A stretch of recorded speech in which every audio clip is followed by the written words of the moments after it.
Sa bawat pusong nagmahal, may kwentong hindi pinili ng tadhana pero pinili ng damdamin.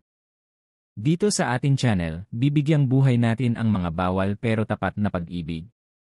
Filipino romance, at ito ang mundo ng mga lihim na pagmamahalan, tapat na damdamin, at kwentong hindi mo malilimutan. Please mag-subscribe kayo sa aking YouTube channel para sa iba't ibang kwento ng pag-ibig. Ang araw ay tirik sa Camp Wolfridge, isang base militar na tila isang buong mundo sa sarili nitong paligid. Dito, disiplina ang batas, at kahit ang mga damdamin ay kailangang itago sa likod ng uniforme. Si Staff Sergeant Marco Reyes ay kilalang seryoso, bihirang umiti, at palaging tuwid ang tindig.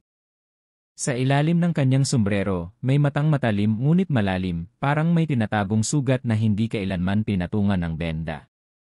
Kasabay ng isang briefing sa infirmary, dumating si Isabel Carter, isang military nurse na baguhan sa base, ngunit hindi kayang baliwalain ng sinuman. Magaan ang hakbang niya, ngunit bawat pagtapak ay tila may dalang alon ng kuryente sa paligid.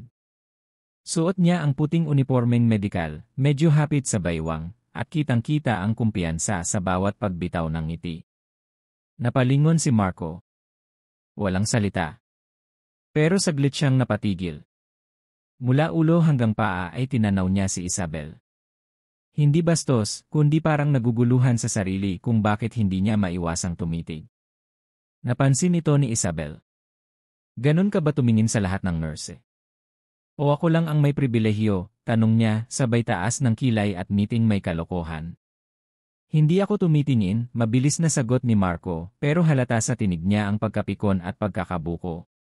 Iniisip ko lang bago ka rito, di ba? Yenan, sagot ni Isabel habang papalapit, hawak ang clipboard. Baka ako lang ang bago sa paningin mo, pero matagal na akong sanay sa mga titig na may laman. Hindi kumibo si Marco. Bagkus, tinapik ang sinturong nasa bewang niya, parang para maibaling ang tensyon sa katawan.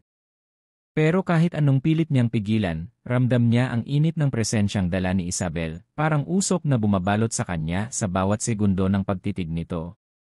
Makalipas ang ilang araw, magkasama sila sa isang mission briefing. Sa likod ng isang makapal na tabing, naghintay sila ng tawag. Walang ibang tao sa silid. Tahimik. Nakaupo si Isabel sa mesa, habang si Marco ay nakasandal sa pader, magkalapit lang sila ng halos isang hakbang. Lagi mo akong tinititigan sa tuwing wala ng ibang tao, bulong ni Isabel. Huwag mong paglaruan ng apoy, sagot ni Marco, mababa ang boses. Hindi mo alam kung gaano ko pinipigilan ang sarili ko.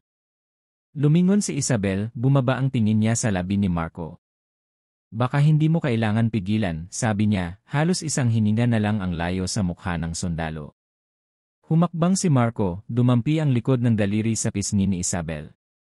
Hindi pa halik pero isang galaw pa lang, parang umuusok na ang paligid. Pigil ang hininga nilang dalawa. Marahan niyang inilapit ang bibig sa taingan nito. Sabihin mong huwag. Isang salita lang at titigil ako. Pero imbes na sagot, si Isabel ang humawak sa uniforme niya. Mariin ang titig at parang sinasabi, huwag kang huminto.